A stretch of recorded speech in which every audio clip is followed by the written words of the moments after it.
America prepares. All America alters its pattern of life and work to meet the demand for protection.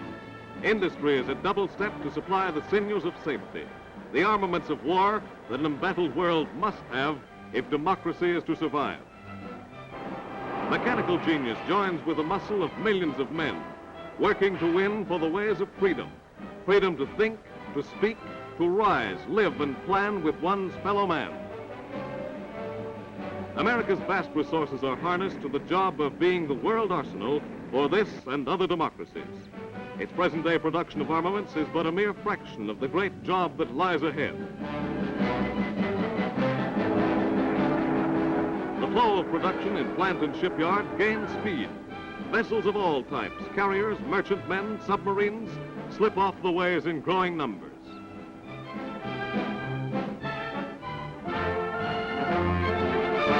And the beat of feet sounds over the land.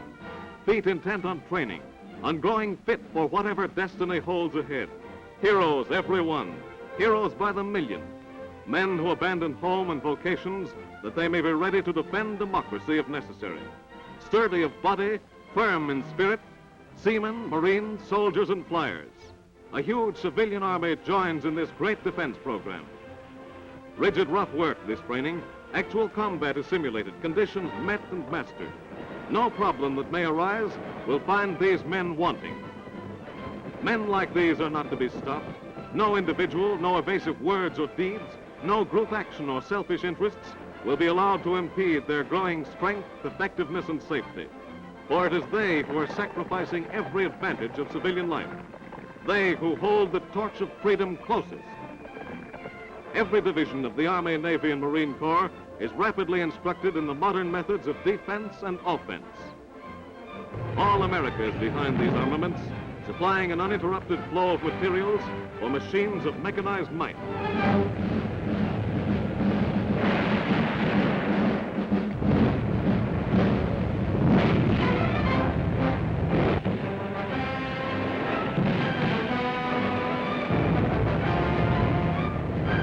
America is making many tanks. The Americans are rapidly learning their use.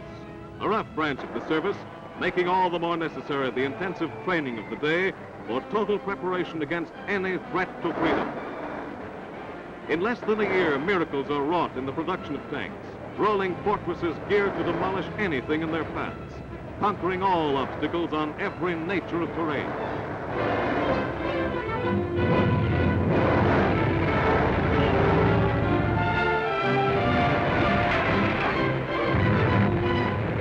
Americans must know their every phase for defense and self-protection.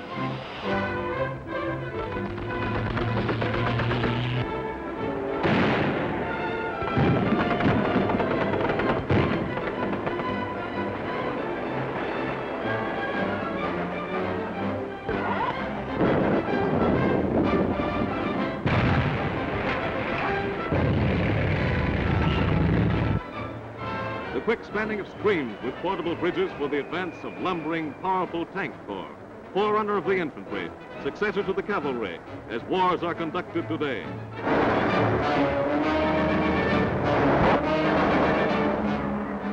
Scout cars are a new development.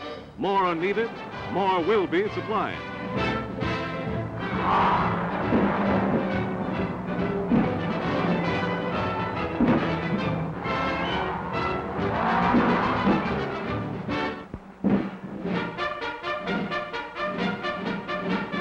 On guard at the Panama Canal, Uncle Sam's vital water lifeline, joining the two great oceans of the world. Protection of this most important artery rests with many divisions. It's Air Force, searching eyes that look down from the sky, from the Atlantic to the Pacific.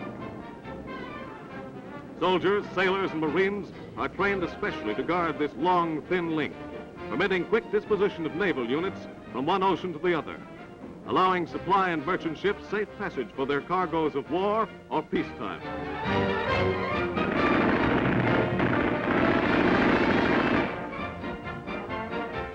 Alert is America's coast defense. Now it takes on new importance.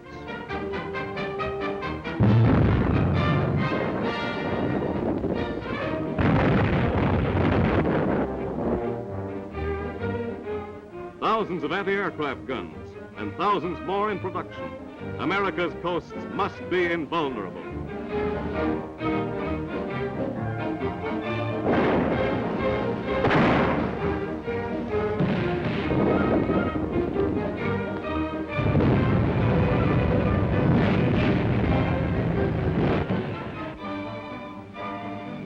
America's Army takes to the air.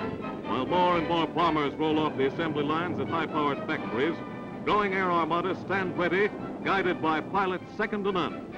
Men training with bombers, with fighters, with pursuit planes. Intrepid men, learning every formation, learning to keep the air above America free.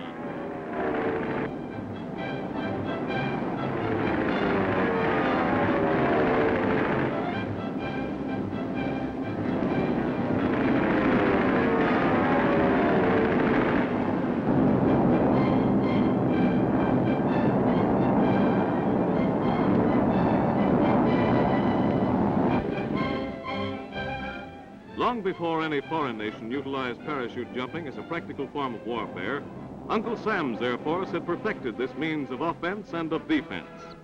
First, the equipment of guns and accessories are thrown safely to the earth. Then the men pile out.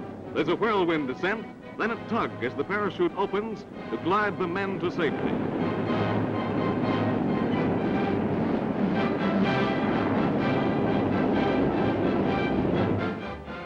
Now the slow-motion camera analyzes the jumps.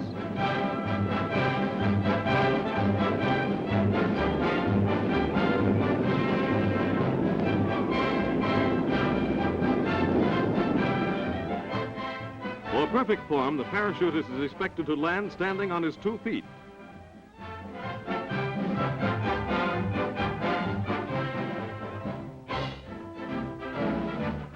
The United States Navy's newest triple threat, its Mosquito Torpedo Squadron, mile-a-minute craft designed for harbor protection, coast patrol, and hit-and-run attacks. Each manned by a picked crew of 9, they carry 4 torpedoes and twin machine guns. Before the skyline of New York City, they paint a threatening picture to those who would dare attempt invasion of our shores and of our liberty.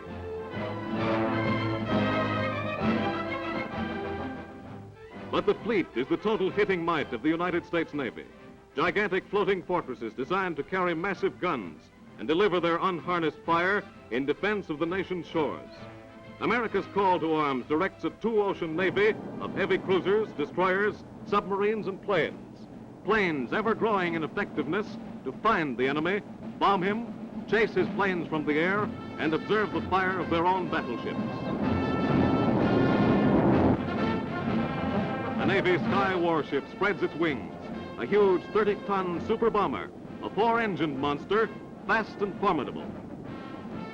More destroyers are on the way to make the 2-ocean Navy a reality.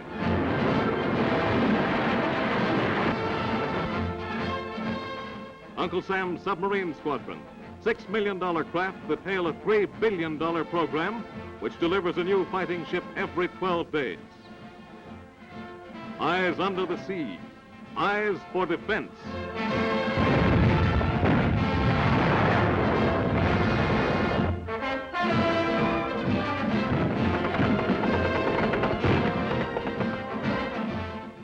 Through America's big guns, the nation roars, on guard. On guard to the end that Uncle Sam's manpower in industry, manpower in action, shall continue to answer America's call to arms.